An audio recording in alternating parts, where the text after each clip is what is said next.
கிறிஸ்துவோடு அன்பால் அழைக்கப்பட்ட சகோதரர்களே, யாவரையும் நம்முடைய ஆண்டவர் இயேசு கிறிஸ்து நாமத்திலே உங்களுக்கு கிருபையும் சமாதானம் உண்டாகி இருக்கிறது என்று வாழ்த்துகிறேன். இதனால நான் கேட்கக்கூடிய செய்தியின் தலைப்பு கர்த்தருடைய வினோதமான செயல்கள் அல்லது கர்த்தருடைய அதிர்ச்சியான செயல்கள் என்று நாம் இந்த தலைப்பில் பார்க்க போகிறோம். தேவன் தமது ரட்சிப்பின் திட்டத்துல அநேக வினோதமான அதிர்ச்சியான காரியங்களை தேவன் நடப்பிக்கிறார். அதிலே சில காரியங்களை நாம் இந்த நாளிலே பார்த்து அதிலே நமக்கு என்ன பணம் இருக்கிறது என்பதை குறித்து இந்த நாளிலே பார்க்கலாம்.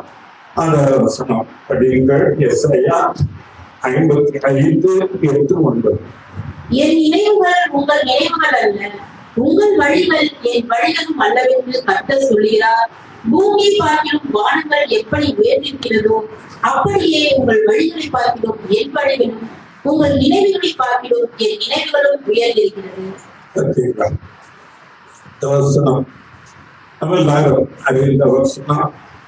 உங்கள் நினைவுகளை பார்க்கிலும் என் நினைவுகள், உங்கள் வழிகளை பார்க்கிலும் என் வழிகள் என உயர்ந்தது என்று சொல்லுகிறார். இன்னொரு மொழிபெயர்ப்புல மிக உயர்ந்தது என்று கர்த்தர் சொல்லுகிறார். இந்த வார்த்தையை பாருங்கள், நம்ம எப்படி புரிந்து கொள்ளலாம் என்றால், நம்ம இந்த பூமியுடைய இந்த வாழ்க்கையில அநேக காரியங்கள் நடக்கிறது. ஒவ்வொரு நாள் இப்படியாக நடக்கும் போது அதற்கு வைக்கிற ஒரு பார்வை, நம்முடைய பார்வை அது ஒரு விதமாக இருக்கு. ஆனால் தேவனுடைய பார்வை அது வேறாக இருக்கும்.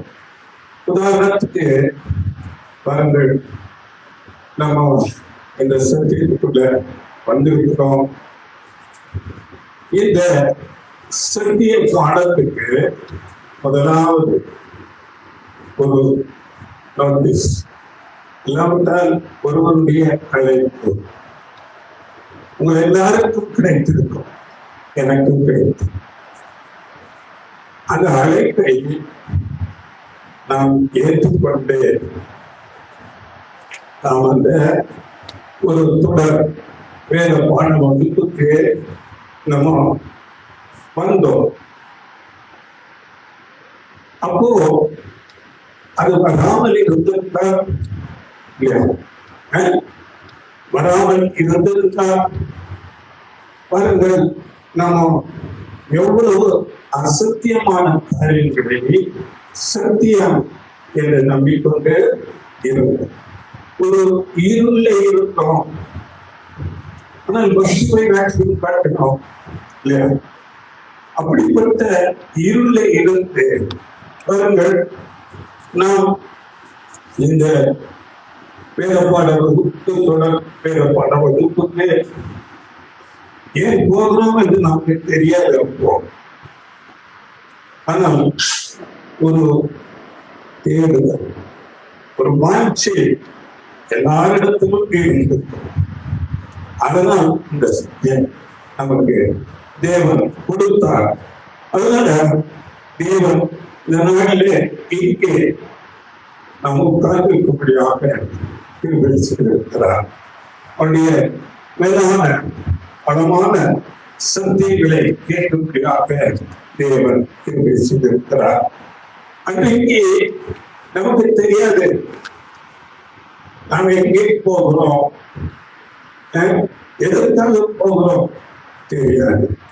ஆனால் தேவனுடைய வழிகள், தேவனுடைய ஒரு மேற்பார்வையில நாம் அந்த நாளில நடத்தப்பட்டு அந்த தொடர் வேத புகழ வகுப்புக்கு வந்து சேர்ந்தோம். இது ஒரு வினோதமான காரியம் இல்லையா? வினோதமான காரியம். இப்போ பாருங்கள், நாம் நம்முடைய தேவனை பற்றி சில காரியங்களை பார்க்கும் போது, தேவன் நான் சர்வ வல்லமையுள்ள தேவன் என்று சொல்லுகிறார். அதே சமயத்தில் தேவனுடைய வாழ்நாட்கள், ஆயுசு நாட்கள், அதுக்கு தொடக்கம் இல்லை, முடிவு இல்லை, அனாதியார் இருக்கிறார், அறிய முடியாது. நம்முடைய ஞானத்துக்கு எட்டாவது. அப்படியே பாருங்கள், அவருடைய ஞானம், அந்த ஞானத்தை நாம் முழுமையாக அறிந்து கொள்ள முடியாது. உலகத்திலேயே இந்த பூமி தேவனுடைய பார்வையில் கண்டு இந்த பூமியை எங்கே நிறுத்தி வச்சிருக்கிறார், எங்கே அதனுடைய பவுண்டேஷன் எங்கே இருக்கிறது தெரியாது. தேவன் அந்த என்ன ஈர்ப்பு விசைகள்ல அப்படியே ஒரு பாவம் போல தொங்க வைத்திருக்கிறார். தேவன் யார்? இப்படியாக நாம் பார்க்கும் போது தேவனுடைய செயல்கள் எல்லாவற்றிலும் ரொம்ப எக்ஸ்ட்ரீமா இருக்கு. அவரை நாம் புரிந்து கொள்ளவே முடியாது. அதே இடத்தில் நம்மை நாம் வைத்து பார்க்க வேண்டும். நம்மை வைத்து பார்க்கும் போது நம்முடைய ஞானம் எவ்வளவு குறைவுள்ளது, நம்முடைய பலன் அப்படியே நம்முடைய வாழ்நாட்கள் எவ்வளவு குறைவு இல்லையா? ஒரு எல்லாத்துக்கும் ஒரு வரையறை, ஒரு அளவு வைக்கப்பட்டிருக்கிறது. அதனால இவர்கள் ஆபத்தியம் நாம் பார்க்கும் போது நாம் அப்படிப்பட்ட ஒரு சர்வ வல்லமையுடைய, சர்வ ஞானமுடைய நித்தியமான அது தேவனோடு நாம் எப்படி தொடர்பு கொள்ள முடியும்? எல்லாவற்றிலும் பரிபூரணமாக இருக்கிற தேவன் அவரிடத்திலே நாம் எப்படி தொடர்பு கொள்ள முடியும்? அதற்கு தேவனே பதில் கொடுக்கிறார். படிகள் ஏசாயா 1ஆம் அதிகாரம் 18ஆம் வசனம்.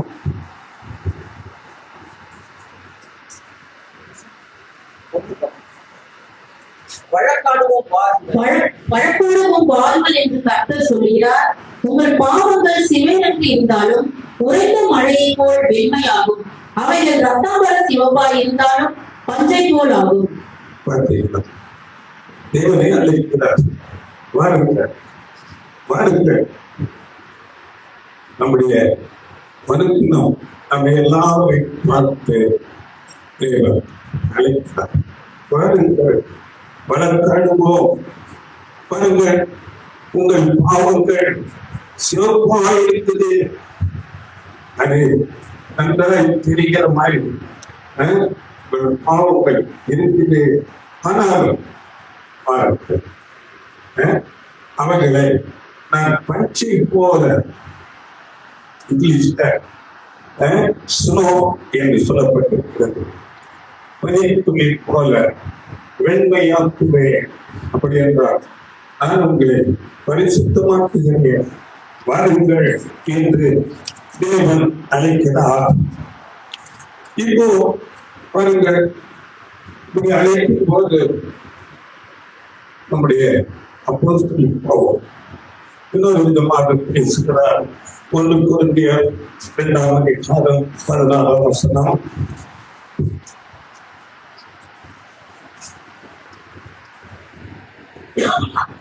கர்த்தருக்கு போதிக்கத்தக்க அவருடைய சிந்தையை அறிந்தவன் யார்?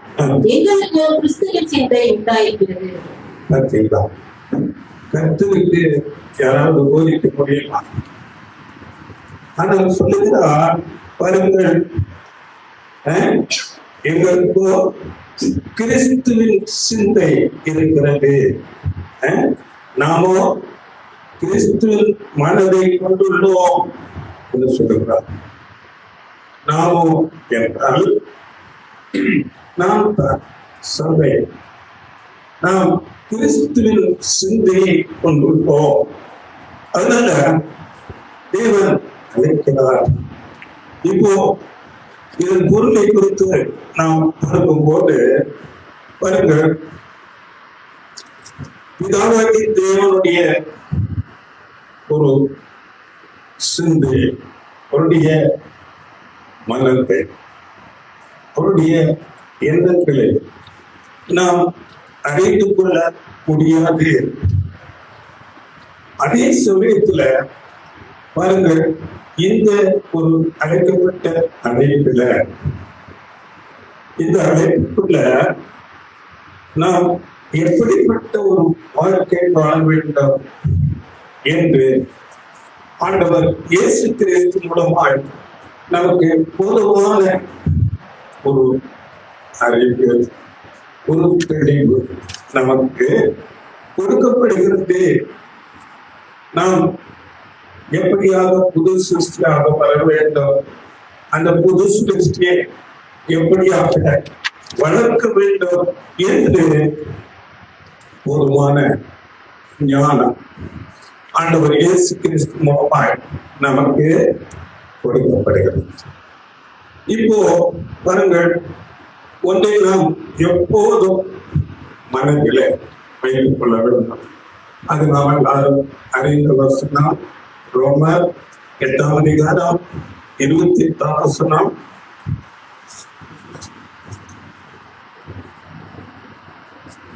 அன்றையும் அவருடைய தீர்மானத்தின்படி அழைக்கப்பட்டவர்களாய் தேவனிடத்தில் அன்பு கூறியவர்களுக்கு சகலம் நன்மைக்கு ஏதுவாக நடக்கிறது என்று அறிந்திருக்கிறோம். அழைக்கப்பட்ட நமக்கு சகலம் நன்மைக்கு ஏதுவாக. அப்படி என்றால் இந்த நன்மை என்பது ஒரு ஆவிக்குரிய ஒரு தெய்வீக ஆசீர்வாதத்துக்காக நம்மை வழி நடத்துகிறது. நமக்கு நடப்பது எல்லாமே, நம்ம வாழ்க்கையில் நடக்கிற எல்லா காரியங்கள் தேவன் நம்முடைய நன்மைக்காக அவர் அவைகளை அனுமதிக்கிறார். பாருங்கள், சில நேரங்களில் நம்மால் புரிந்து கொள்ளவே முடியாது. இது ஏன் எனக்கு இதெல்லாம் நடக்கிறது? அங்கெல்லாம் ஏன் ஏன் இதெல்லாம் எனக்கு நடக்கிறது என்று பாருங்கள். அப்போ நாம் எப்படி எடுத்துக்கொள்ள வேண்டும் என்றால், எதுவானால் தேவன் அதை நம்முடைய நன்மைக்காகவே அனுமதித்திருக்கிறார். பாருங்கள், தேவன் நம்மை அழைத்தார். அழைத்து நம்மை ஒவ்வொரு நாளும் உருவாக்கி கொண்டிருக்கிறார். அதனால எது நடந்தால் அது நம்முடைய நன்மைக்கு. பாருங்கள், இப்போ தேவனுடைய இந்த பெரிதான ஒரு ரட்சிப்பின் திட்டத்துல தேவன் அனுமதிக்கிற சில அதிர்ச்சியான வினோதமான காரியங்களை நாம் பார்க்க போகிறோம். முதலாவது நாம் பார்க்கும்போது நாம் எல்லாரும் இப்போ பாருங்கள், கிபி 35ஆம் வருடத்துக்கு போக வேண்டும். கிபி 35ஆம் வருடத்துல அங்கே இயேசு கிறிஸ்து மரித்து ஒரு 1.5 வருடம் ஆகிறது. அங்கே நாம் பார்க்கும்போது எருசலேமிலே ஆண்டவர் இயேசுவை ஏற்றுக்கொண்ட அங்கே மகா உபத்திரம் நடக்கிறது. கிறிஸ்தவர்களுக்கு மகா உபத்திரவம். சிலரை கொலை செய்கிறார்கள், அநேகரை சிறைச்சாலையில் அடைகிறார்கள். இன்னும் வீட்டிலே இருக்கிற சில பேரை இழுத்துக் கொண்டு வருகிறார்கள், சிறையிலே அடைக்கிறார்கள். பாருங்கள், இப்படியாக எருசலேமிலே நடந்ததை நாம் கேள்விப்படுகிறோம். நாம் எங்க இருக்கிறோம்? தமஸ்குல இருக்கிறோம். சிரியா தேசத்துல தமஸ்கு பட்டணத்துல இருக்கிறோம் கிறிஸ்தவர்களாக. கிபி 35 இந்த எருசலேமில் நடக்கிற எல்லா காரியத்தையும் நாம் கேள்விப்படுகிறோம், கேள்விப்பட்டுக் கொண்டே இருக்கிறோம். ஏன் இப்படி நடக்கிறது? அப்பொழுது நமக்கு ஒரு அழைப்பு தேவனிடத்திலிருந்து வருகிறது. அந்த அழைப்பு என்ன சொல்லுகிறது பாருங்கள். அப்போஸ்தலர் 9ஆம் அதிகாரம் 10-11. அவன் 3 நாள் பாவி இல்லாதவனாய் புசியாமல் குடியாமல் இருந்தான். தமஸ்குவிலே அனனியா என்னும் பேருள்ள ஒரு சீஷன் இருந்தான். அவனுக்கு கர்த்தர் தரிசனமாகி, அனனியாவே என்றார். அவன், ஆண்டவரே, இதோ அடியான் என்றான். அப்போது கர்த்தர், நீ எழுந்து நேத்திரம் எண்ணப்பட்ட தெருவுக்கு போய் யூதாவின் வீட்டிலே தர்சு பட்டணத்தானாகிய சவுல் என்னும் பேருள்ள ஒருவனை தேடு. அவன் இப்பொழுது ஜெபம் பண்ணுகிறான். அப்போ அனனியா என்கிற பேருள்ள ஒரு தேவ மனுஷன், அதுதான் நாம். அங்கே தேவனுடைய வார்த்தை ஒரு அழைப்பு நமக்கு கொடுக்கப்படுகிறது. நீ போய் சவுல் என்னும் பேருள்ள ஒரு மனுஷனை தேடு. எப்படி இருக்கும்? நாம் கேள்விப்படுகிறோம், இந்த மனுஷன் தான் எல்லா ஜனங்களை கிறிஸ்தவர்களை உபத்திரவப்படுத்திக் கொண்டிருக்கிறார், வீடுகளிலே புகுந்து இழுத்துக் கொண்டு வருகிறார், சிறைச்சாலையில் அடைக்கிறார், கொலை பண்ணுகிறார்கள். எப்படி இருக்கும்?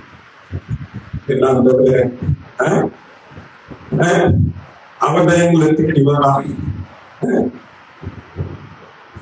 நானே போய் தேடமா எல்லாம் அதிர்ச்சி. இப்படியாக அங்கே தேவன் சொல்லும் போது நம்முடைய மனதில் அப்படி தோன்றும், நீ போய் தேடு. ஆனால் அனனியா என்கிற நமக்கு வழியில நடந்தது எதுவுமே தெரியாது, இல்லையா? தெரியாதுங்க. ஆனால் ஆண்டவர் இயேசு அதை அறிந்திருந்தார். அதனால தைரியமாக சொல்லுகிறார், நீ போ என்று சொல்லிக் கொண்டு உடனே அனனியா என்ன சொல்லுகிறார்? படிங்கள் 13-14. அதற்கு அனனியா, ஆண்டவரே, இந்த மனுஷன் எருசலேமில் உள்ள உம்முடைய பரிசுத்தவான்களுக்கு எத்தனையோ பொல்லாங்குகளை செய்தான் என்று அவனை குறித்து அநேகரால் கேள்விப்பட்டிருக்கிறேன். இங்கேயும் உம்முடைய நாமத்தை தொழுது கொள்கிற யாவரையும் கட்டும்படி அவன் பிரதான ஆசாரியர்களால் அதிகாரம் பெற்றிருக்கிறானே என்றான். எத்தனையோ பொல்லாங்கு செய்திருக்கிறாங்க. இப்படிப்பட்ட அப்போ கர்த்தர் என்ன சொல்லுகிறார்? படிகள் 15-16. அதற்கு கர்த்தர், நீ போ, அவன் புறஜாதிகளுக்கும் ராஜாக்களுக்கும் இஸ்ரவேல் புத்திரருக்கும் என்னுடைய நாமத்தை அறிவிக்கிறதற்காக நான் தெரிந்து கொண்ட பாத்திரமாய் இருக்கிறான். அவன் என்னுடைய நாமத்தை நிமித்தம் எவ்வளவாய் பாடுபட வேண்டும் என்பதை நான் அவனுக்கு காண்பிப்பேன் என்றார். நான் தெரிந்து கொண்ட பாத்திரம். இப்போ கூட தைரியம் வருமா? அங்க நடந்தது எதுவும் தெரியாது. அந்த மனுஷனை குறித்து கேள்விப்பட்டிருக்கிறோம். பயங்கர கொடுமையான மனிதன் என கிறிஸ்தவர்களை அப்படியே பிடித்து சிறைச்சாலையில் போடுகிறார். அநேக உபத்திரவங்களை செய்கிறார். ஐயோ, என்ன ஆண்டவரே, ஏன் இப்படி அப்படி நான் கேட்போமா? அல்லது பாருங்கள், ஆண்டவர் இயேசு எது சொன்னாலும் அது சரியாகத்தான் இருக்கும், அது நம்முடைய நன்மைக்காகத்தான் இருக்கும் என்ற ஒரு உறுதியான விசுவாசம் நமக்கு இருக்கிறதா? ஆனால் அங்கே அனனியாவுக்கு அப்படிப்பட்ட உறுதி இருந்தது. உறுதியாக அவர் அந்த வாதத்தை ஏற்றுக்கொண்டார். ஆண்டவர் இயேசு சொன்னார், அது சரியாக இருக்கும் என்று அவர் போகிறார். அங்கே போய் 17ஆம் வசனம். அப்பொழுது அனனியா போய் வீட்டுக்குள் பிரவேசித்து அவன் மேல் கையை வைத்து, சகோதரனாகிய சவுலே, நீ வந்த வழியிலே உனக்கு தரிசனமான இயேசுவாகிய கர்த்தர் நீ பார்வை அடையும்படிக்கும் பரிசுத்த ஆவியினாலே நிரப்பப்படும்படிக்கும் என்னை அனுப்பினார் என்றான். அங்கே போய் அந்த சவுல் மேல கையை வைத்து சொல்லுங்க, ஆண்டவர் என்ன நீ பார்வை அடைந்தார். எப்படிப்பட்ட ஒரு காரியம்! அப்படியே 18. உடனே அவன் கண்களில் இருந்து மீன் செதில்கள் போன்றவைகள் வீழ்ந்தது. அவன் பார்வை அடைந்து எழுந்திருந்து ஞானஸ்தானம் பெற்றான். இப்போ சவுலுடைய கண் திறக்கப்பட்டது. அந்த சவுலுடைய மனநிலை எப்படி இருக்கும் பாருங்கள். அந்த சவுல் கிறிஸ்தவர்களை உபத்திரவப்படுத்தும்படி அதிகாரம் பெற்று வருகிறார். ஆனால் இங்கே வருகிற வழியில அங்கு நம்முடைய ஆண்டவரால் பிடிக்கப்பட்டார். இப்பொழுது அந்த கிறிஸ்தவனாகிய அனனியா தேவனுடைய மனுஷர், அவர் அவருடைய கண்களுக்கு எதிராக இருக்கிறார். யாரை உபத்திரவப்படுத்த வேண்டும் என்று வந்தாரோ அவர் மூலமாக அவருடைய கண்கள் திறக்கப்பட்டது. தேவன் அப்படி செய்கிறார் தேவனுடைய பிள்ளைகளுக்கு. அப்படியாக தேவனுடைய பிள்ளைகளை கனப்படுத்துகிறார்.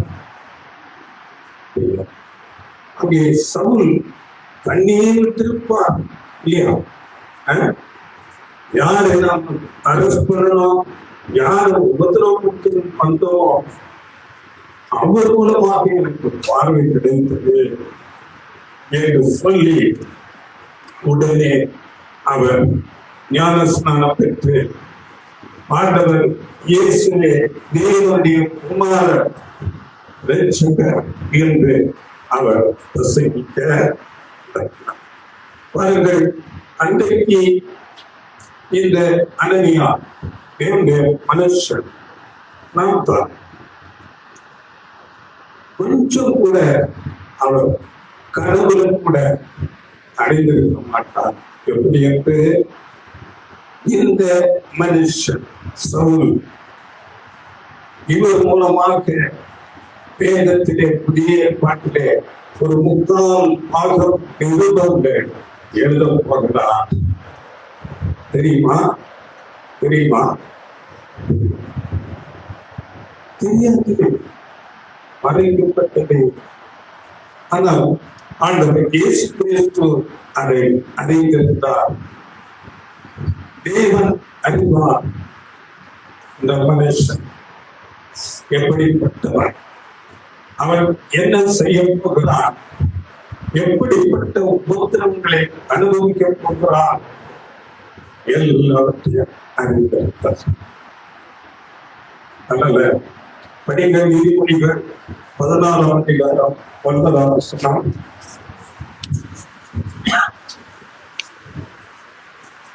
மனுஷனுடைய இருதயம் அவருடைய வழியை யோசிக்கும், அவருடைய நடைகளை உறுதிப்படுத்துகிறவரோ கர்த்தர். நம்முடைய வழிகள், நம்முடைய இருதயம், நம்முடைய யோசனைகள், அதுதான் நம்ம யோசிப்போம். ஆனால் அதிலே அவரை வழி நடத்துபவரோ ஆண்டவர். இதுதான் நமக்கு ஆதார வசனம். உன் நினைவுகள் என் நினைவுகள் அல்ல, உன் வழிகள் என் வழிகளும் அல்ல. மிகவும் உயர்ந்தது. அதுல பாருங்கள், சவுலுக்குள்ள இருந்த ஒரு பக்தி வைராக்கியத்தை, அவருடைய ஒரு திறமையை ஆண்டவர் இயேசு அறிந்திருந்தார். பாருங்கள், அந்த அனனியா நாம் தான் அறியவில்லை, தேவன் அறிந்தார். இதிலே நமக்கு என்ன பாடம் இருக்கிறது என்று பார்த்தால், பாருங்கள், நம்ம இப்போ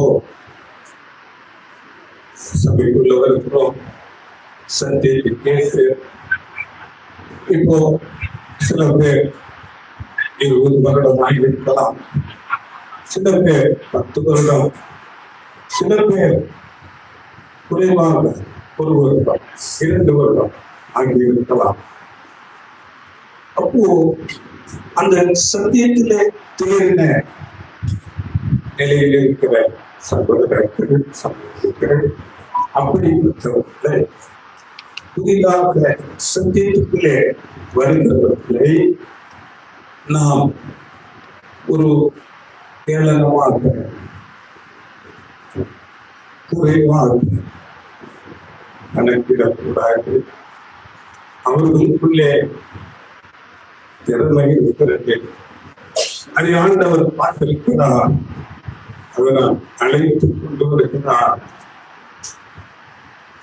அதனால் நாம் அப்படிப்பட்டவர்களை ஊக்குவிக்க வேண்டும், உற்சாகப்படுத்த வேண்டும். அவர்களை இன்னும் சத்தியத்திலே தேர்வுபடியாக நாம் வழிநடத்த வேண்டும். அப்படி நாம் வழிநடத்தும் போது தேவன் அவர்களை கொண்டு பெரிய காரியங்களை செய்வார். அதற்கு மாறாக நம்மை நாம் உயர்த்தி, நான் 20 வருஷம் ஆயிடுச்சு, எல்லா சத்தியம் தெரியும் அல்ல, அவர்களே நாம் ஊக்குவிக்க வேண்டும், உற்சாகப்படுத்த வேண்டும். பவுலுக்கு பாருங்கள், பர்னபா என்ற ஒரு மனுஷன் அவரை பலப்படுத்தி உற்சாகப்படுத்தி வழி நடத்துகிறார்.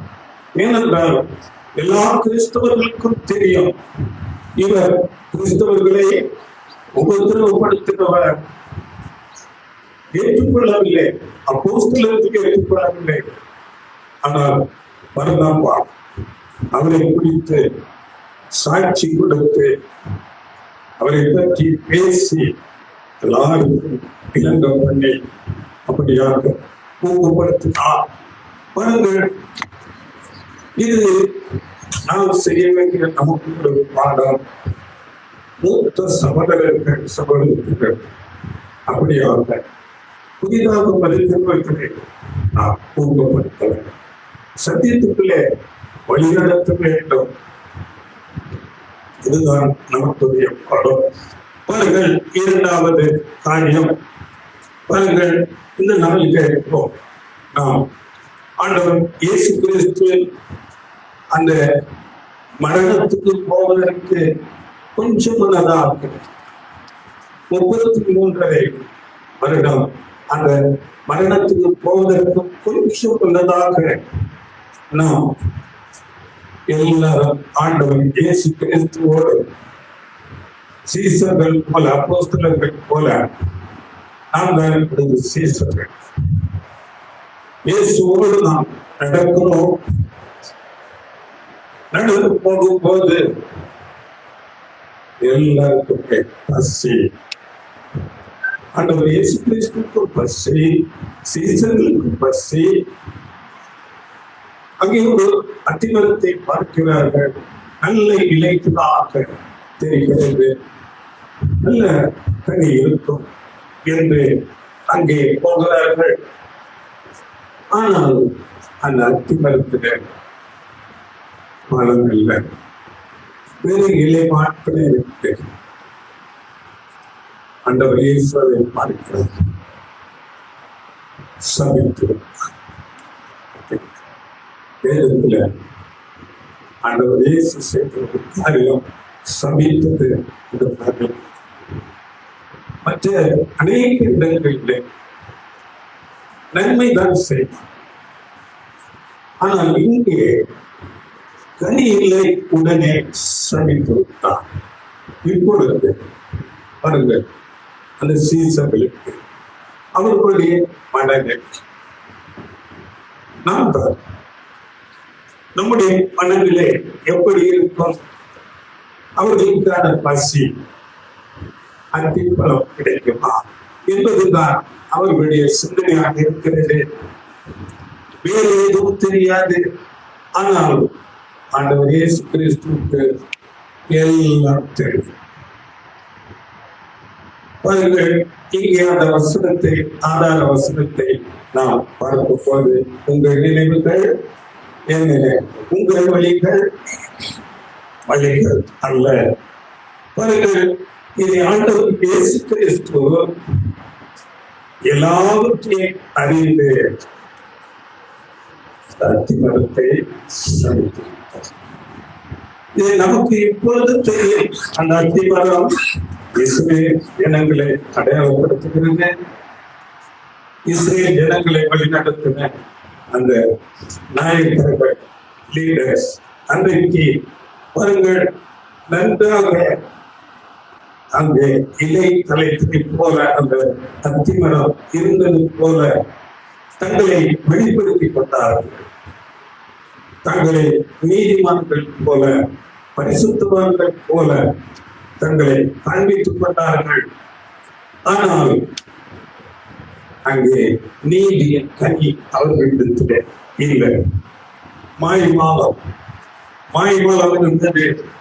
அதனால பாருங்கள், ஆண்டவர் இயேசு கிறிஸ்து அத்திமரத்தை அடையாளமாக வைத்து தேவரோடு உள்ள ஒரு தொடர்பை, ஒரு கிருபை அங்கே முடித்து கொடுத்தார். இதுதான் அந்த அத்திமரம் சமைக்கப்பட்டது. அப்படி என்றால் ஆண்டவர் இயேசு கிறிஸ்துவுடைய பார்வை மிகவும் பெரிதாக இருந்தது. அதே சமயத்திலே நம்முடைய பார்வை குறைவாக, வெறும் பசி என அத்திமரம், அவ்வளவுதான். இதுக்கு போய் ஆண்டவர் இப்படி பண்ணிட்டாரு. இதுதான் நம்ம நினைப்பு. பாருங்கள், அதனால வசனம் சொல்லும் போது மத்தேயு 23:38 இதோ உங்கள் வீடு உங்களுக்கு பாழாக்கி விடும். பாருங்கள், அப்போ இருந்து அந்த இஸ்ரேல் ஜனங்கள் மேல் இருந்த கிருபை எடுக்கப்பட்டது. இந்த சம்பவம் அவர்கள் கிருபையிலிருந்து கொஞ்சம் கொஞ்சமாக எழுந்து கிபி 70 அந்த காரியம் முழுவதுமாக நிறைவேற்றிருக்கிறது. உங்கள் வீடு உங்களுக்கு பாழாக்கி விடப்படும். எருசலேம் முழுவதும் அழிக்கப்பட்டது. அநேகர் கொல்லப்பட்டார்கள், எல்லாம் சிதறடிக்கப்பட்டார்கள். அப்போ அந்த இயேசு கிறிஸ்து பார்வை அது எவ்வளவு உயர்வாக இருந்தது, அதனுடைய ஆழம் எவ்வளவாக இருந்தது. பாருங்கள், அந்த ஒரு அத்தி மரத்திலே அந்த ஒரு காரியத்தை அங்கே வைத்து விட்டார்.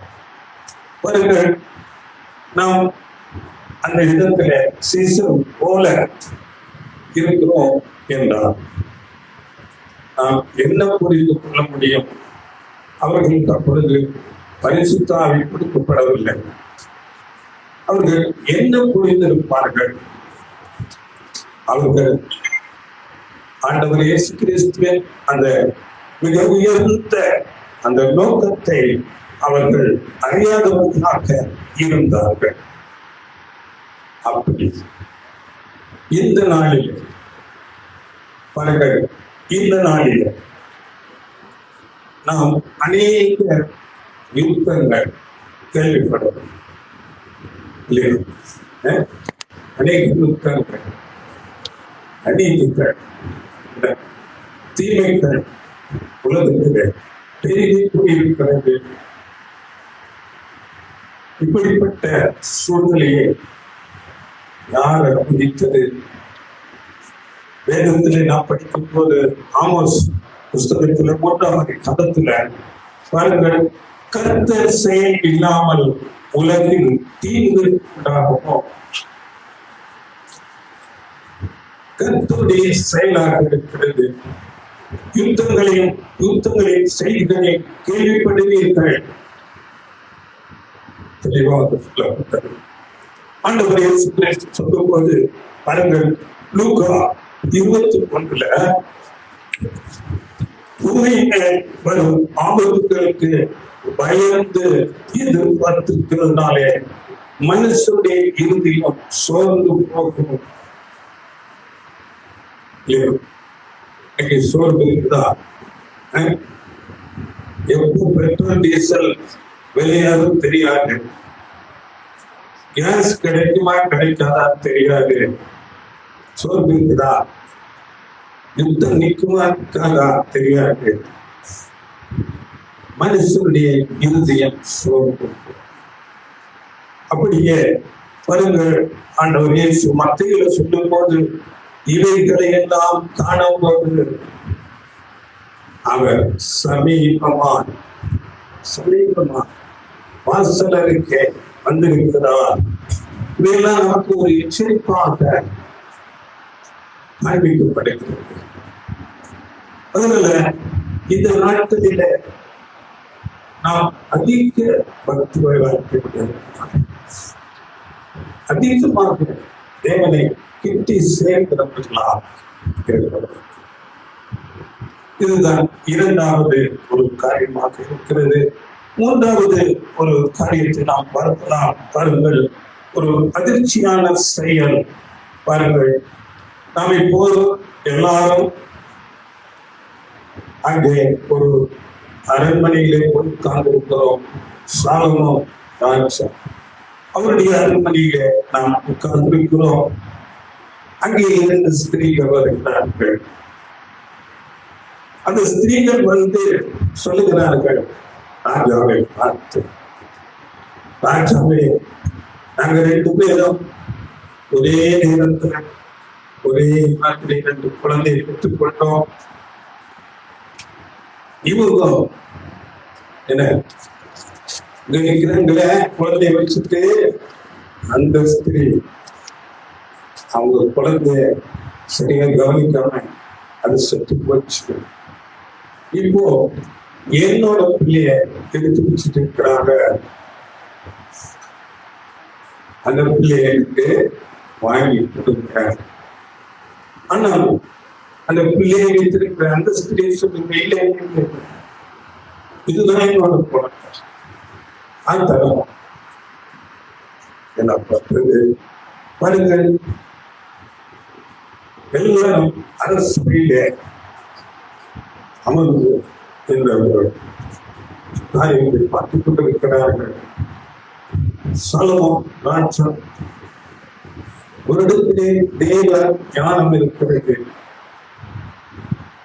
அந்த ஞானத்திலே அவர் என்ன சொல்ல போகிறாரோ என்பது அவை அப்படியே அமைந்து கொண்டிருக்கிறது. பாருங்கள், ராஜ் வாயை திறந்து சொல்லுகிறார். யாரும் எதிர்பார்க்காத ஒரு காரியத்தை அங்கே செய்யும்படியாக சொல்லுகிறோம். நம்ம உயிரோடு இருக்கிற பிள்ளை நேர் பாடியாக வெட்டுங்கள், வேட்டி 2 விதமா போட. இதுதான் தீர்வு. எப்படிப்பட்ட தீர்ப்பு? ராஜாவை உத்தரவு அது மறுக்க முடியாது. சேவகன் வருகிறார், பிள்ளையை கொடுக்கிறார். ஐயோ, உண்மையான தாய் அலறுகிறார். வேண்டாம், இந்த பிள்ளையை அவருக்கே கொடுத்துவிடும். அந்த பிள்ளை உயிரோடு இருந்தாலே. ஆனால் இந்த ஸ்திரீயோ இல்லை வெட்டி பாடியோ. இப்பொழுது அங்கே உண்மை வெளிப்பட்டது. உண்மையான தாய் அங்கே அதற்கார்.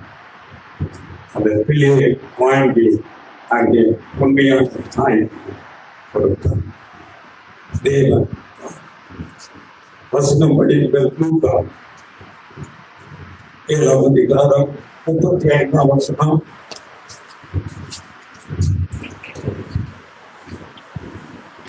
ஆனாலும் ஞானமானது அதன் பிள்ளைகள் எல்லாரும் நீதி உள்ளதென்று ஒப்புக்கொள்ளப்படும் என்றார்.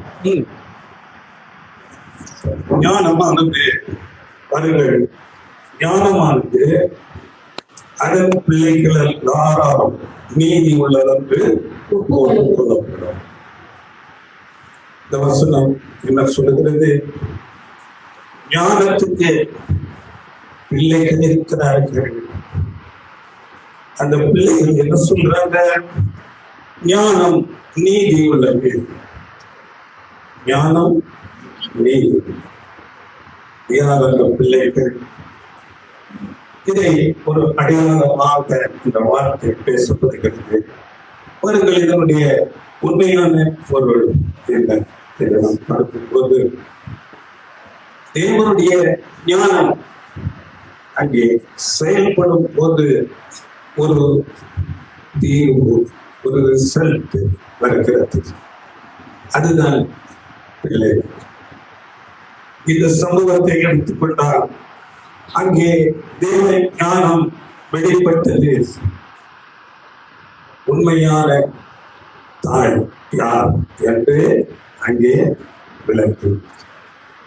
இதுதான் அந்த ரிசல்ட், உண்மை. அதுதான் பிள்ளைகள். இந்த பிள்ளைகள் சொல்லுகிறது ஞானம் செய்வது எல்லாமே நீதியானது. ஞானம் செய்வது எல்லாமே நீதியானது. அப்போ பாருங்கள், தேவனுடைய ஞானத்திலே ஒரு காரியத்தை செய்து முடித்த பிறகு அது பிள்ளைகளாக அந்த ரிசல்ட் சொல்லுகிறது. தேவன் செய்கிறதெல்லாம் நீதியாகத்தான் இருக்கும். இந்த ரிசல்ட் என்ன சொல்கிறது? தேவன் செய்கிறது எல்லாமே நீதியானது. இப்போ பாருங்கள், தேவன் ஞானத்திலே ஒரு காரியம் நடக்கிறது. ஆண்டவர் இயேசு கிறிஸ்து அங்கே தேவன் ஞானத்திலே அவர் மரணம் அடைய வேண்டும். கர்த்தரோ இவரை நொறுக்க சித்தமாக பிலாத்துவிடத்திலே சொல்லுகிறார், பரத்தில் இருந்து உனக்கு கொடுக்கப்படாவிட்டால் என்னே உனக்கு அதிகாரம். பாருங்கள், இது தேவ ஞானம் சொல்லுகிறது. ஆனால் பாருங்கள், ஆண்டவர் இயேசு கிறிஸ்து மரித்த போது அங்கே சிலுவை பாடும் மனிதர்களுக்குள்ளே போகும்போது அந்த சீசர்களுடைய மனநிலை எப்படி இருந்தது? கொஞ்சம் யோசனை பண்ணுங்க. சீசர்களுடைய மனநிலை அன்றைக்கு பாருங்கள், ஆண்டவர் இயேசுவை பற்றி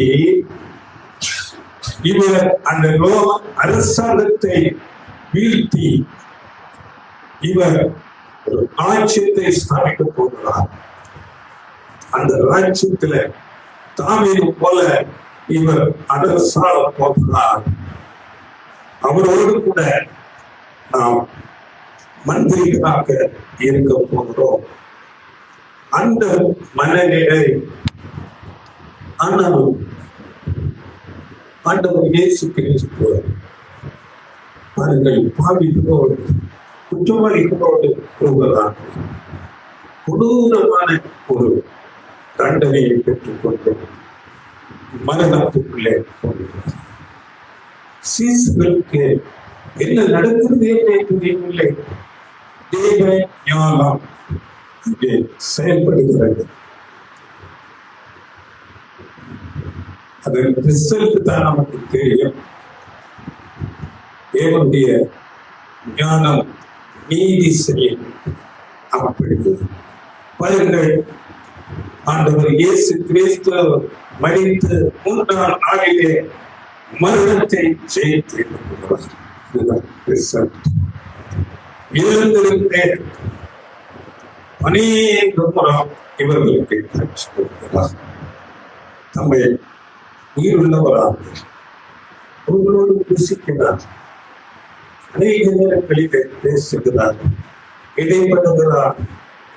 அதன் பிறகு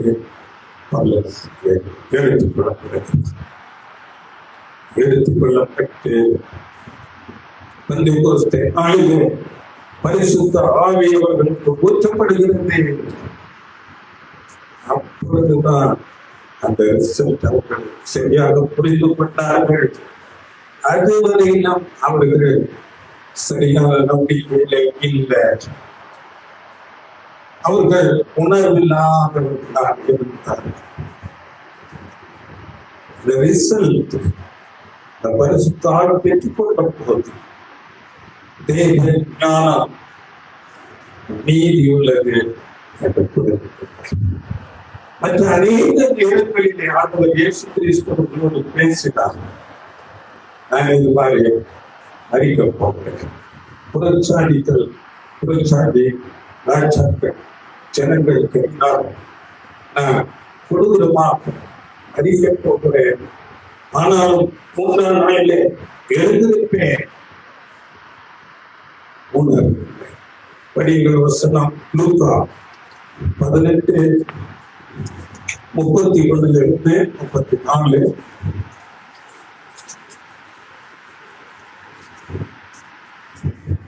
பின்பு அவர் 12 தம்மிடத்தில் அழைத்து, இதோ எருசலேமுக்கு போகிறோம், மனுஷகுமாரனை குறித்து தீர்க்கதரிசிகளால் எழுதப்பட்டவைகள் எல்லாம் நிறைவேறும். எப்படியெனில் அவர் புறஜாதிகளிடத்தில் ஒப்புக் கொடுக்கப்பட்டு பரியாசமும் நிந்தையும் அடைந்து துன்பப்படுவார். அவரை வாரினால் அடித்து கொலை செய்வார்கள். 3ஆம் நாளிலே அவர் உயிரோடு எழுந்திருப்பார் என்றார். இவைகளில் ஒன்றையும் அவர்கள் உணரவில்லை. அவைகளின் பொருள் அவர்களுக்கு மறைவாய் இருந்தது. அவர் சொன்னவைகளை அவர்கள் அறிந்து கொள்ளவில்லை. அவர்களுக்கு மறைவாக இன்றைக்கு உண்மையாகவே நாம் அநேக வார்த்தைகளை பேசுகிறோம். ஏதோ உலகம் முடிவுக்கு வரப்போகிறது, பயங்கரமான அழிவுகள் வரப்போகிறது, யுத்தங்கள் நாசமோசங்கள் வரப்போகிறது. அது சீக்கிரத்திலே வரும். வேதத்திலே நாம் படிக்கும் போது ஆண்டவர் இயேசு கிறிஸ்து கூட சொல்லுகிறார், சடிதியாய். தீர்க்க தரிசன புஸ்தகங்கள்ல சொல்லப்பட்டிருக்கிறது, சடிதியாக கர்ப்பவதியானவர்களுக்கு வேதனை வருவது போல எப்போ வரும் தெரியாது, அழிவு வரப்போகிறது. இந்த வார்த்தைகளை கேட்க அநேக உணராது இருக்கிறார்கள். சீசர்கள் போல உண்மையா தங்கள் விருப்பம் போல உலகத்தில வாழ்ந்து கொண்டிருக்கிறார்கள். உணர்வு காரணம் அவர்களுக்கு சரியான இந்த பரிசுத்த ஆவி உணர்த்துதல் கொடுக்கப்படவில்லை. சீசர்கள் போல இருக்கிறார்கள், வார்த்தைகளை கேட்கிறார்கள், இயேசுவோடு நடந்தார்கள். பரிசுத்த ஆவி கொடுக்கப்பட்ட போது தாங்கள் செய்தது எல்லாவற்றையும் அவர்கள் உணர்ந்தார். அப்படி பரிசுத்த ஆவி உங்களிடத்திலே வரும்போது அவர் உங்களை ஒதுப்பார், உணர்த்துவார், நடத்துவார். பாவங்களை குறித்து உங்களுக்கு பரிசுத்த ஆவியை கேட்டு அதிகமாக பெற்றுக்கொள்ள வேண்டும், உணர்வடைய வேண்டும். மதம் பயங்கரமான அழிவுகள் போகிறது. அழிவிலிருந்து பாதுகாக்கப்பட நாம் உணர்வுள்ளவர்களாக இருக்க அந்த தேவாவியை கேட்டு பெற்று சொல்லவர்களாக இருக்க வேண்டும். நான்காவதாக ஒரு அதிர்ச்சியான செயல் நாம் பார்க்கலாம். பாருங்கள், அப்போஸ்தலன் யோவான் அவர் தம்முடைய நிருபத்திலே எழுதி வைத்து விட்டார், தேவன் அன்பாகவே இருக்கிறார். தேவன் அன்பாகவே இருக்கிறார். இந்த வசனத்தை நாம் எப்படி புரிந்து கொள்ளலாம்? தேவனுடைய அன்பு எப்போதும் நாம் எப்படி இருந்தாலும் அவர் எல்லாவற்றிலும் அன்பாக இருப்பார். உச்சகட்ட அன்பிலே அவர் இருக்கிறார். அதனால அவர் அப்படித்தான் இருப்பார். நாம் எப்படி நடந்தாலும் அப்படிதான். பாருங்கள், ஒரு வசனம் படியுங்கள். உபாகமம் 20ஆம் அதிகாரம் 14-17. உன் தேவனாகிய கர்த்தர் உனக்கு சுதந்திரமாக கொடுக்கிற ஏத்தியர், எமோரியர், கானானியர், பெர்சியர், ஏவியர், எபூசியர் என்னும் ஜனங்களின் பட்டணங்களையே மாத்திரம் சுவாசமுள்ள உங்களையும் உயிரோடு வைக்காமல் அவர்களை உன் தேவனாகிய கர்த்தர் உனக்கு கட்டளையிட்டபடியே சங்காரம் பண்ணுகிறேன். அன்பான தேவன், பாருங்கள், இந்த கானான் தேசத்தில் உள்ள எல்லாவற்றையும் சுவாசமுள்ள யாருமே உயிரோடு வைக்காமல் கட்டளையின்படியே சங்காரம் பண்ணக்கூடாது. எப்படிப்பட்ட அன்பு! அதுல ஆடு மாடுகள் இருக்கும், சிறு பிள்ளைகள் இருப்பார்கள். தேவன் அன்பாகவே இருக்கிறார். சொல்ல முடியுமா? இப்போ நாம் கேள்விப்படுகிறோமே, காசா உலகம் என்ன சொல்லுது? இனப்படுத்துதல். உலகம் அங்கே இனப்படுகொலை செய்வதற்கிறார்கள். தேவன் அதைத்தான் செய்ய சொல்லுகிறார். இது அன்பா? அன்பு எவ்வளவு அதிர்ச்சியா இருக்குது பாருங்கள். அங்கே இப்படிப்பட்ட அங்கே சங்காரம் நடக்கும் போது கொஞ்சம் யோசனை பண்ணி பாருங்கள். அங்கே எப்படிப்பட்ட ஒரு மரணம் மூலம் இரத்த வெள்ளத்திலே சடலங்கள் எப்படி தேவனுடைய கட்டளை. தேவன் அன்பாக இருக்கிறார். வேதத்துல நம்ம படித்தோம், உன் நினைவுகள் உன் வழிகள். இதுதான் தேவன். தேவன் அன்பாகவே இருக்கிறார். பாருங்கள், இந்த காரியத்தை குறிப்பிட்டு இப்போ வேதத்தை சரியாக அறியாத வந்து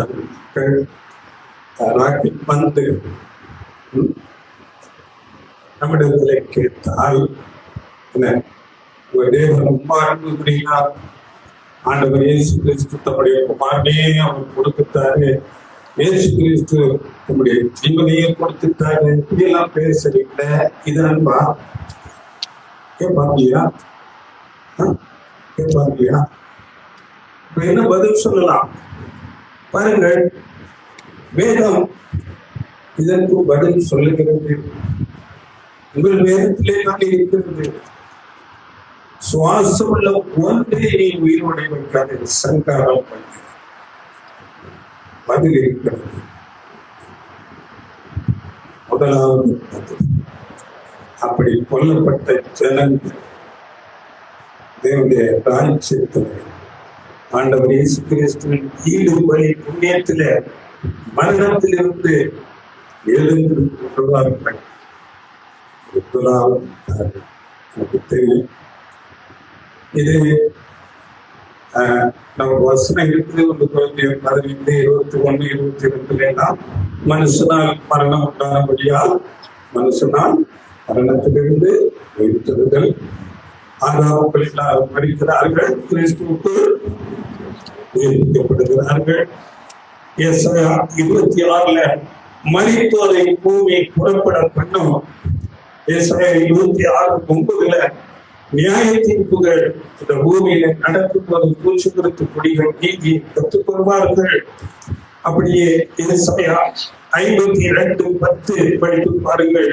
சங்கீதம் 22:27 படித்து பாருங்கள். பூமி எல்லைகள்லாம் நினைவு கொண்டு கர்த்தரிடத்திலே திரும்பும்.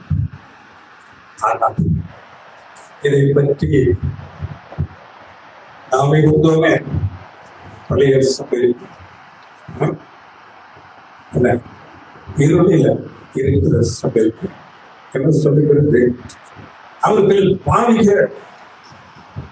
அதனால தேவன் அவர்களை அங்கே கொன்னதோடு மாத்திரமல்ல, நித்தியமாக நரகத்திலே அங்கே வைத்தார்.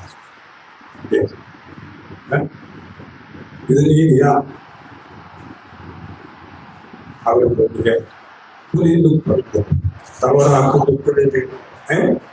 அவர்கள் பார்வை தவறான பார்வை. ஆனால் வேதம் சொல்லுகிறது அவர்கள் மரண நித்திரையிலே இருக்கிறார்கள். மரணம் என்றால் ஒரு ஆழ்ந்த நித்திரை, ஒரு அன்கான்சியஸ் உள்ள போனது போல அவர்கள் ஒன்றும் செயல்படாத நிலை. எவ்வளவு காலம் போயிட்டு தெரியாது.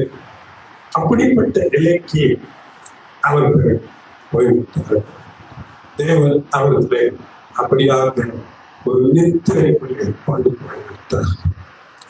பாருங்கள், இவர்களை ஏன் தேவன் அப்படியாக செய்தார் என்று பார்க்கும் போது பாருங்கள், அங்கே இருந்த ஜனங்கள் அவர்கள் உச்சகட்ட தீமையில இருந்தார்கள். அங்கே அனுதினம் விட்டிருந்த பணக்கம் அதோடு கூட தங்கள் பிள்ளைகளை பலியிட்டார்கள். தங்கள் பிள்ளைகளை பலியிட்டார்கள். தினம் இதை பற்றி பாருங்கள். ஒரு பைபிள் வரலாற்று ஆசிரியர் ஹென்றி ஹேலே என்கிறவர் எழுதும் பொழுது அவர் ஒரு தொல்பொருள் ஆராய்ச்சியாளர். அவர் சொல்லுகிறார், பாருங்கள், அங்கே பூமியை நாங்கள் நோண்டி பார்க்கும் போது அங்கே அநேக சிறு பிள்ளைகளுடைய அந்த சடலங்கள் எலும்பு கூடங்கள் சிறு பிறந்த உடனே உள்ள குழந்தைகள். இப்படியாக அவர் எழுதுகிறார். இன்னும் அவர் சொல்லும் போது பாருங்கள், அங்கே அந்த விக்கிரக ஆராதனை செய்யும் போது அவர்களுடைய அந்த கடவுளை திருப்திப்படுத்துவதற்காக அந்த கடவுளுக்கு முன்பதாக நேசித்து நம்புவார்கள். இவைகள் நித்தம் அங்கே நடந்து கொண்டே இருப்பது. பாருங்கள், ஒரு தேசம் முழுவதிலும், ஆனால் தேசம் முழுவதிலும் பிறக்கிற குழந்தைகள் அந்த முதல் பிள்ளைகள் கொண்டு வந்து அங்கே பலி செலுத்தப்படும் போது அந்த குழந்தைகளுடைய அழுகுகள் எப்படி யோசனை குழந்தை பிறந்த குழந்தை ஒன்றுமே அறியாதது பலி செலுத்துகிறார். அதனுடைய அழுகுகள் எப்படி இருக்கும் பாருங்கள். இது தினசரி நடந்திருக்கிறது. முழு தேசத்திலும் அப்படியாக பிறக்கிற குழந்தைகளை முதல் இலக்கம் அப்படியாக பலி செலுத்துகிறார்கள். இதை பற்றி வேதத்திலே நாம் படிக்கும் போது பாருங்கள், உபாகமம் 12:33 உன் தேவனாகிய கர்த்தருக்கு அப்படி செய்யாயாக. கர்த்தர் வருகிற அருவருப்பான யாவையும் அவர்கள் தங்கள் தேவர்களுக்கு செய்து தங்கள் குமாரரையும் தங்கள் குமாரத்திகளையும் தங்கள் தேவர்களுக்கு அக்கினியிலே சுட்டெரித்தார்களே. கர்த்தர் வெறுக்கிற அருவருப்பான யாவையும் அவர்கள் செய்தார். அப்படியே படிக்கும் போது சிறு பிள்ளைகள் தங்கள் குமாரத்திகளை அக்கினியிலே சுட்டரித்தார். ஒரு பயங்கரம். யோசனை பண்ணி பார்க்க ஒரு அக்கினி குண்டு அது முதல் பிறந்த குழந்தையை கொண்டு வந்து அதில் போடுகிறார்கள் என்றார்.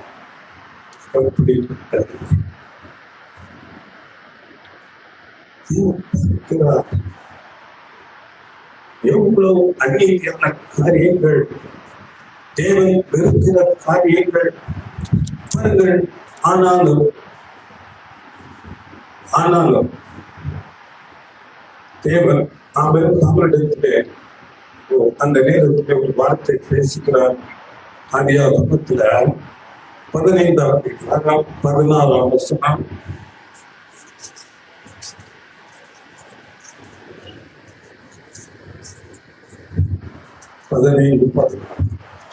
நாலாம் தலைமுறையிலே அவர்கள் இவ்விடத்துக்கு திரும்ப வருவார்கள், ஏனென்றால் எமேரியருடைய அக்கிரமம் இன்னும் நிறைவாகவில்லை என்றார். அக்கிரமம் இன்னும் நிறைவாகவில்லை. கூட அந்த 7 ஜாதிகள்ல ஒரு ஜாதி. அங்கே ஒரு லிமிட் வர வேண்டும் என்று தேவன் எதிர்பார்க்கிறார். தேவன் அந்த லிமிட் வரை நம் விட்டு வைக்கிறார். எந்த ஒரு முன்னேற்றமும் இல்லாமல் போகும்போது தேவன் அங்கே அழிவு போட்டு கொடுக்கிறார். அவர்கள் எந்த நேரத்தில் கூட மனம் மாற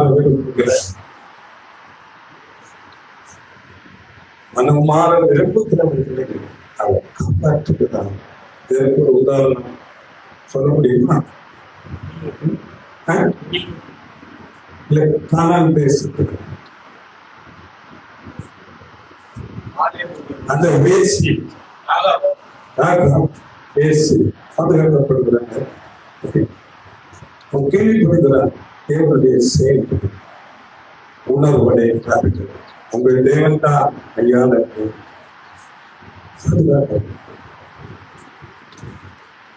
பாருங்கள். இன்னும் தேவன் ஏன் அப்படியாக முழுமையாக அழிவுக்கு போகிறார் என்றார். அங்கே சுவாசம் இல்லை, எதுவும் இருக்கக்கூடாது, சங்காரம். அதற்கு இன்னொரு காரணம் இருக்கிறது. படிங்கள் உபாகமம் 20ஆம் அதிகாரம் 18ஆம் வசனம்.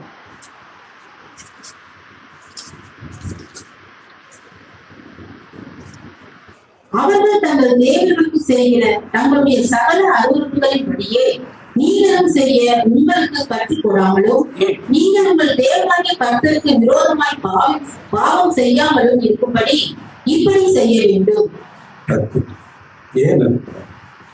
இவர்களுடைய வழிகளை பார்த்து இந்த புதிதாய் தேசத்துக்குள் போகிற இஸ்ரேல் ஜனங்கள் இந்த பாவத்துக்குள்ளே போகக்கூடாது. அதற்காக முழுமையாக சங்கரித்து போட. ஆனாலும் சில பேரை விட்டு வைக்கிறார். தேவன் அவர்களை சோதிக்கிறார். இஸ்ரவேல் அப்படியே சிலர் இருந்தார்கள். அதன் பிறகு இஸ்ரேல் ஜனங்களுக்குள்ள கிரகத்துக்குள்ள அப்படிப்பட்டதான பழக்கத்துக்குள்ளே போய்விட்டார்கள். இப்படியாக தேவன் செய்கிறது, அவருடைய ஞானத்திலே செய்வது அதன் பிள்ளைகள் நீதி என்று பாருங்கள். இப்போ நம்ம கடைசியாக வந்து விட்டோம். கடைசியாக நம்ம பார்க்கும்போது ஒரு கேள்வி. இப்போ தேவனுடைய எல்லா சிருஷ்டிப்புகளும் இவைகளிலே தேவன் முதல் முன்னுரிமை, ஃபர்ஸ்ட் பிரியாரிட்டி எந்த ஒரு சிருஷ்டிக்கு தேவன் கொடுத்திருக்கிறார்?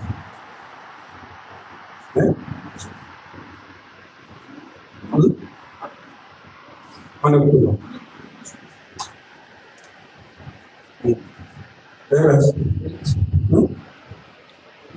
ரொம்ப ரொம்ப ஃபர்ஸ்ட் பிரியாரிட்டி ரொம்ப ஆண்டவர் இயேசு கிறிஸ்துவுக்கு முன்னுரிமை கொடுத்திருக்கிறார். இதான் எல்லாரும். ஆனால் பாருங்கள், இதை நம்ம நிருபங்களை படிக்கிறோம். கிறிஸ்து என்று சொல்லும் போது அதோட என்ன வருது? சபையும் சேர்ந்து வருது. ஆண்டவர் இயேசு கிறிஸ்து தலையாகவும் சரீரமாக சபையை கூட அவ்வளவாக தேவன் ஒரு ஃபர்ஸ்ட் பிரியாரிட்டி கொடுக்கிறார் இல்லையா? ஆமா, சபைக்கு அவ்வளவு முக்கியத்துவம் கொடுக்கிறார். படிகள் வசனம் எபேசியர் 1ஆம் அதிகாரம் 20 இருந்து 23. எபேசியர்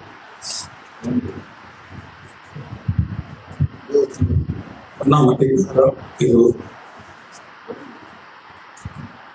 எல்லா துறைகளுக்கும் அதிகாரத்துக்கும் வல்லமைக்கும் கர்த்தத்துவத்துக்கும் இம்மையில் மாத்திரமல்ல மறுமையிலும் பெயர் பெற்றிருக்கும் எல்லா நாமத்துக்கும் மேலாய் அவர் உயர்ந்திருக்கத்தக்கதாக அவரை உன்னதங்களில் தம்முடைய வலது பாசத்தில் உட்கார்படி செய்து எல்லாவற்றையும் அவருடைய பாதங்களுக்கு கீழ்ப்படுத்தி எல்லாவற்றையும் எல்லாவற்றாலும் நிரப்புகிறவருடைய நிறைவாகிய சரீரமான சபைக்கு அவரை எல்லாவற்றிற்கும் மேலான தலையாக தந்துள்ளினார்.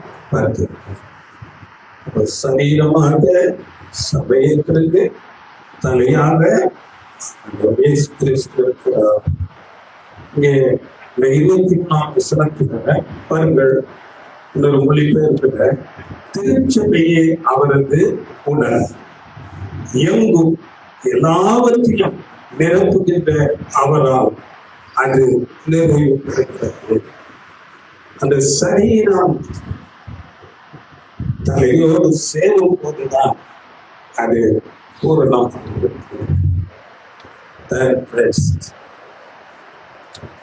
அதனால பாருங்கள், ஆண்டவர் இயேசு கிறிஸ்துவோடு சபை சேர வேண்டும்.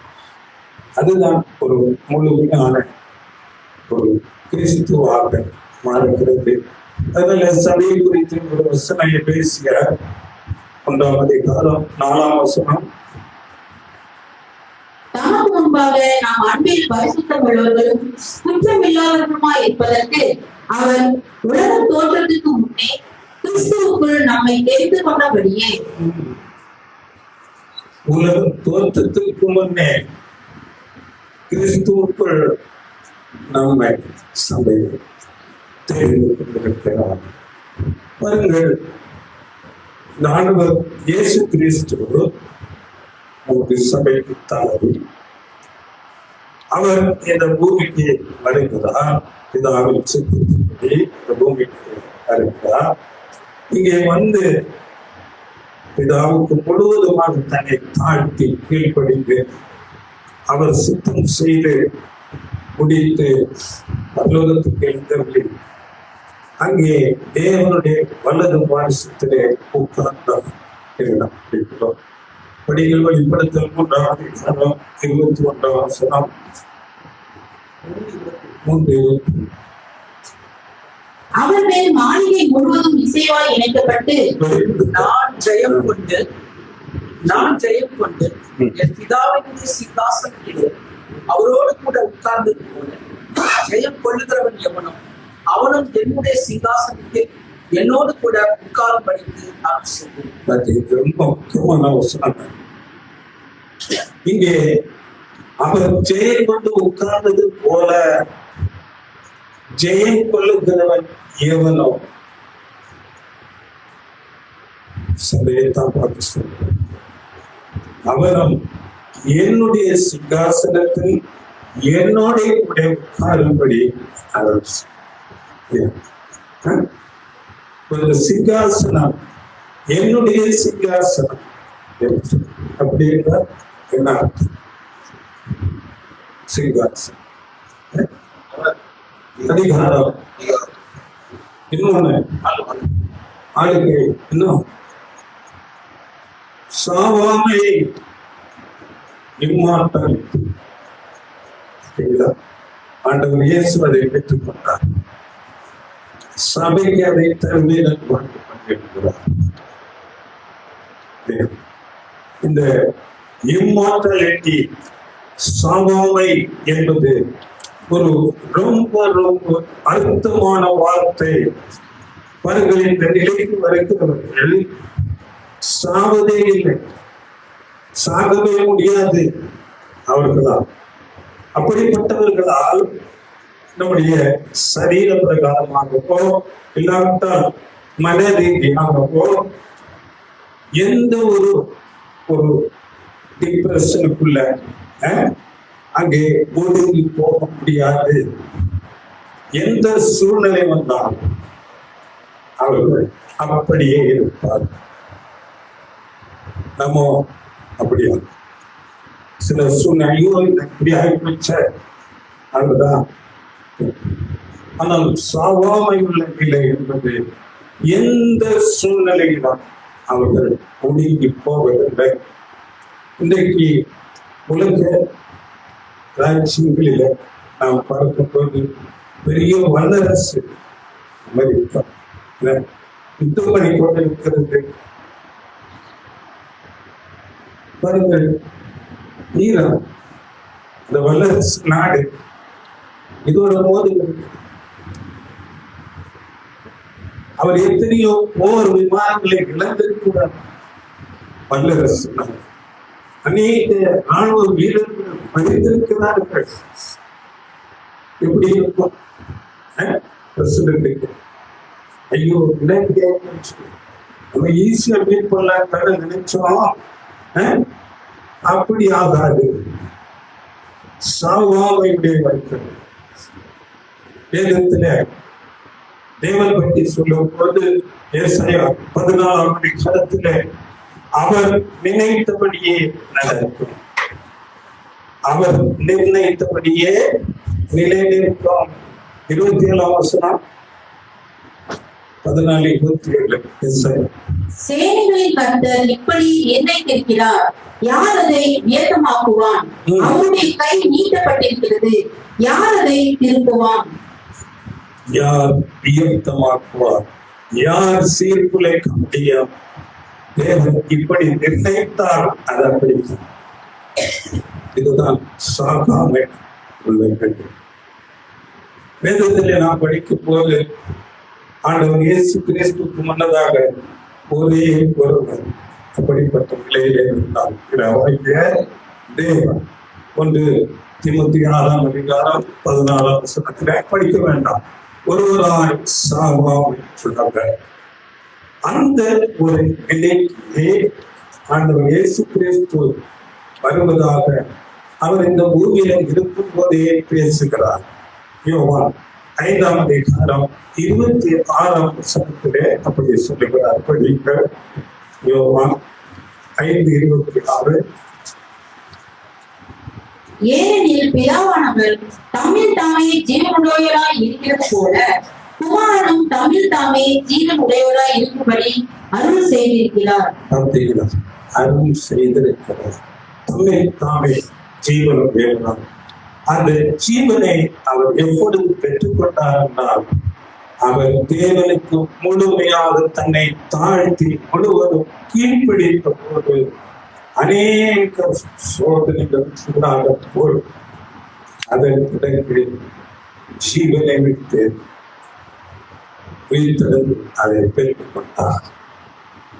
வெளிப்படுத்தல் 1:18 மரித்தேன், ஆனாலும் இதோ சதா கண்களிலும் உயிரோடு இருக்கிறேன்.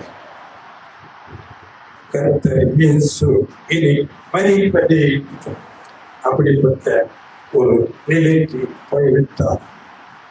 Just like God, தேவனை போன்ற ஒரு நிலைக்கு போய்விட்டார். பாருங்கள், இப்படியாக பிதாவாகிய தேவன் கூடவே அவர் மாதிரியே ஒரு குடும்பம் இருக்க வேண்டும் என்று எல்லா சிருஷ்டிப்புக்கும் முன்பதாக தேவன் தம்முடைய மனதிலே தீர்மானித்திருந்தார். அப்படிப்பட்ட ஒரு குடும்பம் தன்னோடு கூட இருக்க வேண்டும் என்று தேவன் அதை மனதிலே தீர்மானித்திருந்தார். ஆனால் அதை உடனே சிருஷ்டிக்கவில்லை.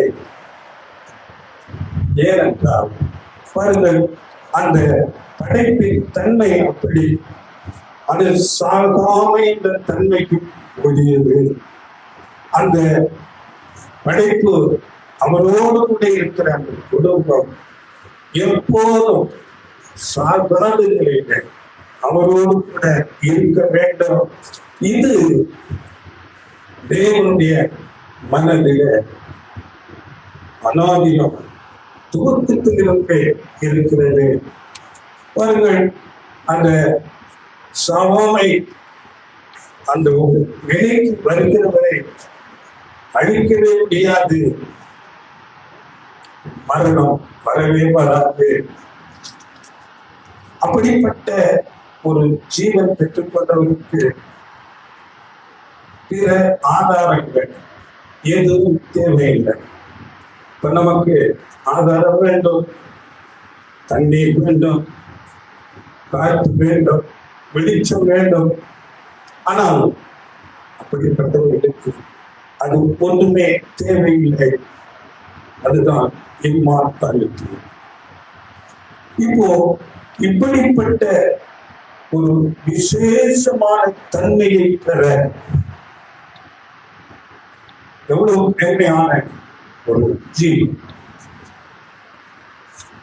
இப்படிப்பட்ட தன்மையை பெறுவதற்கு ஒருவருடைய குணநலன்கள் முழுமையாக சோதிக்கப்படும், முழுமையாக பரீட்சிக்கப்படும். அவர்கள் நிரூபித்து காட்ட வேண்டும். பூமியில இருக்கும் போதே அப்படிப்பட்டவர்களுக்கு தான் அந்த ஜீவன் கொடுக்கப்படுகிறது. இதை நாம் நன்றாக புரிந்து கொள்ள வேண்டும். இல்லாவிட்டால் சரியாக பரீட்சிக்காமல் சோதிக்காமல் கொடுக்காவிட்டால் என்ன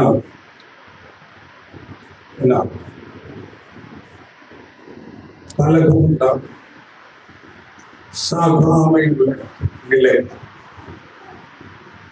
அவர்களுக்குள்ளாக கலகம் உண்டாகும், பரீட்சிக்கப்பட்டது. ஒரு புராண கதை, கட்டுக்கதை சொல்லுவார்கள். எத்தனை பேர் கேட்டுக்கிறே தெரியல. சூழ்ந்தோதரன் கேட்டுக்கிறேன். சூழ்ந்தோதரன் அப்படிப்பட்ட ஒரு மனிதன் ரொம்ப தவம் பண்ணி கொண்டிருக்கிறார். ரொம்ப கடுமையான தவம். கடவுள் பார்க்கிறார், ஏன் இந்த மனுஷன் இப்படி இருக்கிறான்? ரொம்ப உடம்பை வருத்தி அப்படியே தவம் செய்கிறானே, ஏன்? கடவுள் காட்சி கொடுக்கிறார். கற்பனை கட்டிக்கதை வந்து அவரிடத்திலே கேட்கிறார், என்ன ஏன் ஏன் கேட்கிறார், என்ன வேணும், எனக்கு ஒரு வரம் வேண்டும், என்ன வரும், நான் யாரை கை நீட்டுகிறேனோ அவருடைய தலை துண்டாக போக வேண்டும்.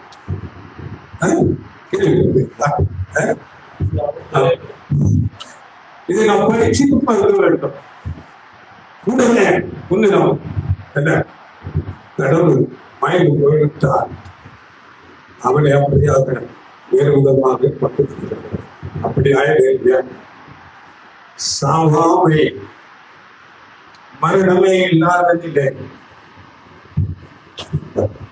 அதனால அநேக சோதனை பரீட்சை உண்டு. அது ஒரு மேன்மையான ஆசீர்வாதம்.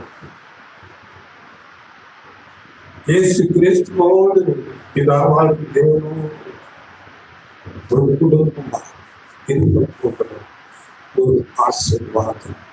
அதனால அந்த ஜீவன் கொடுப்பதற்கு முன்பதாக அநேக பரீட்சைகள், சோதனை.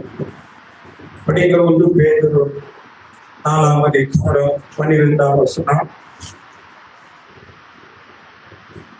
பிரியமானவர்களே, உங்களை சோதிக்கும்படி உங்கள் நடுவில் பற்றி இருக்கிற அக்கினை குறித்து ஏதோ புதுமை என்று தெரியாமல் பார்த்தீங்களா, உங்களை சோதிக்கும்படி உங்கள் நடுவில் பற்றி இருக்கிற அக்கினியை குறித்து ஏதோ புதுமை, அக்கினி துன்பத்தி என்று அநேக ஏதோ புதுமை என்று தெரியாமல் வினோதமாக நினைக்காதீர்கள். கிறிஸ்துவை பின்பற்றும் போது அந்த குண வளர்ச்சிக்கு இவைகள் தேவையாக இருக்கிறது. அது நம்முடைய குடும்பத்தில வரலாம், வேலையில வரலாம், எங்கு வேணாலும் வரலாம், நம்ம சரீரத்துல வரலாம், எப்படி வேணுமானாலும் வரலாம். அதை நாம் நிரூபிக்க தேவன் அனுமதிக்கிறார். அப்படிப்பட்ட அநேக சோதனை அனுமதிக்கிறார்.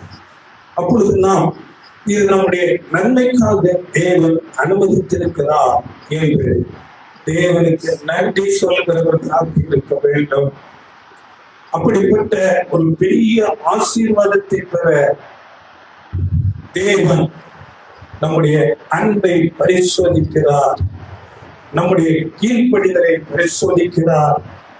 அதனால இப்படிப்பட்ட பாடுகளை கொடுத்திருக்கிறார். அது நியாயமானது என்ற சிந்தை நமக்கு வர வேண்டும். பாருங்கள், எப்படிப்பட்ட பாடுகளானாலும் அதை நாம் ஒரு வினோதமாக நினைக்க வேண்டாம். இந்த அழைப்பின் ஒரு கண்டிஷன், கண்டிஷன், இந்த உபத்திரவம் சோதித்து பார்க்கப்படும். ஏனென்றால் அதன் ஆசீர்வாதம் அப்படிப்பட்டது. இம்மார்டாலிட்டி, அதில் அநேக வசனங்கள் நமக்கு சொல்லுகிறது. அப்போஸ்தலர் 14:22 நீங்கள் படித்து பாருங்கள். நாம் இப்படியாக அநேக உபத்திரவங்களை வழியாக தேவனுடைய ராஜ்யத்திலே பிரவேசிக்க வேண்டும். 2 தீமோத்தேயு 3:12 நீங்கள் படித்து பாருங்கள். கிறிஸ்து இயேசுவுக்குள் தேவ பக்தியாய் நடக்க மனதாய் இருக்கிற யாவரும் துன்பப்படுவார். அப்படியே 1 தெசலோனிக்கே 3ஆம் அதிகாரம் 3-4 பார்த்தீங்களா?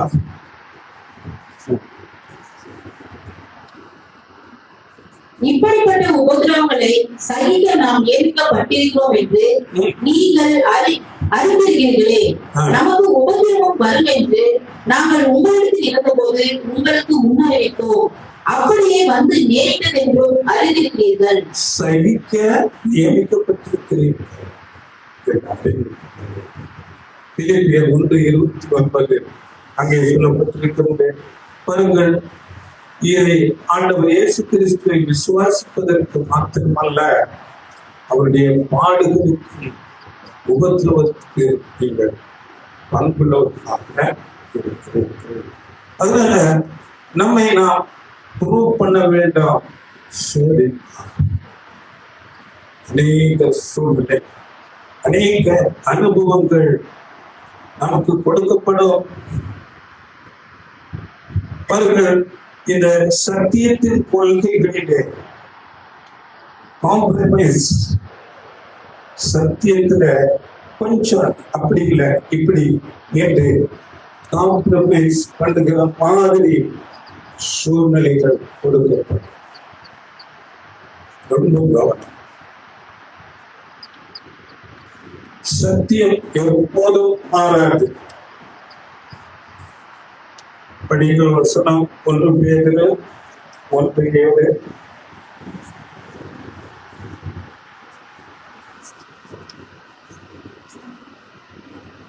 அழிந்து போகிற பொன் அக்கினியாலே சோதிக்கப்படும், அதை பார்க்கிலும் அதிக விலையை பெற்றதாய் இருக்கிற உங்கள் விசுவாசம் சோதிக்கப்பட்டு இயேசு கிறிஸ்து வெளிப்படும் போது உங்களுக்கு புகழ்ச்சியும் கனமும் மகிமையும் உண்டாக காணப்படும்.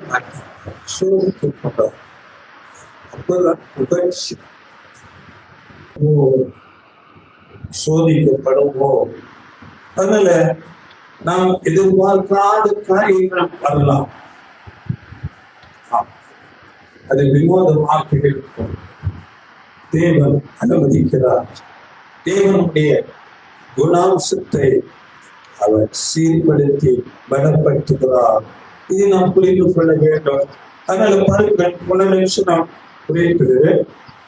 நாம் படிக்கிற அப்போஸ்தலன் பவுலை குறித்து நாம் படிக்கும் போது, அப்போஸ்தலன் பவுல் எவ்வளவு பெரிய அப்போஸ்தலன் படிக்கும் விருப்பம் கிடைக்கிறார். அவர் தன்னை குறித்து சொல்லும் போது பாருங்க, நான் பரிசுத்தவான்கள் எல்லாரும் சிறியவன் என்று பேசுகிறார். அப்படியே நான் பாவிகளில் எல்லாம் பிரதான பாவி. அப்படியே நான் எந்த நிலையில் இருந்தாலும் மனரம்யமாக இருக்க கற்றுக்கொண்டேன். இப்படிப்பட்ட மனநிலை நமக்கு வரணும். அதற்கேற்ற சூழ்நிலைகள், அனுபவங்களை தேவன் கொடுப்பார். அந்த நேரத்தில் நாம் இவைகளை நினைக்க வேண்டும். நம்முடைய குண வளர்ச்சிக்கு தேவன் இதை அனுமதித்திருக்கிறார். அதனால் கடைசியில ஒரு வருஷம் அப்படி 12ஆம் அதிகாரம் 2-3 வசனங்கள். அவர் தமக்கும் வைத்திருந்த சந்தோஷத்தை பொருட்டு அவமானத்தை எண்ணாமல் சிலுவையை சகித்து தேவனுடைய சிங்காசனத்தின் வலது பாரசத்தில் வீற்றிருக்கிறார். ஆகையால் நீங்கள் இறைப்புணர்வுகளாய் உங்கள் ஆத்துமாக்களில் சோர்வு போகாதபடிக்கு தமக்கு விரோதமாய் பாவிகளால் செய்யப்பட்ட இவ்விதமான விபரீதங்களை சகித்த அவரையே நினைத்துக் கொள்ளுங்கள். இவ்விதமான விபரீதங்களை சகித்த அவரையே நமக்கு. அதனால நம்ம நினைக்காத காரியங்கள் வந்துடலாம். அவரையே அப்படியாக நம்முடைய கேரக்டர் குணலட்சணம் வளரும். கிறிஸ்து இயேசுவை போல அவருடைய சாயலுக்கு மாறும். நாம் மரணத்துக்குள்ளே போது அதற்கு கிறிஸ்துவோடு எப்படிப்பட்ட ஆசீர்வாதம்! இம்மார்டாலிட்டி, சாவாமல் இல்லை ஜீவன். எப்படிப்பட்ட ஒரு ஆசீர்வாதம்! உலகத்தில் அநேக ஜீவராசிகள் இருக்கிற சிங்கம், புலி, கரடி, கொசு எவ்வளவு நாளைக்கு கொசு கடிச்சா அப்படியே அடிச்சுட்டு. ஆனால் இந்த ஜீவன் இம்மார்டாலிட்டி, சாவாமையுள்ள ஜீவன் மிக உயர்ந்த ஒரு ஆசீர்வாதம் சேவன் சபை இப்படிப்பட்டதான ஆசீர்வாதம் தேவன் நமக்கு பயிற்சி வராங்க. God bless you.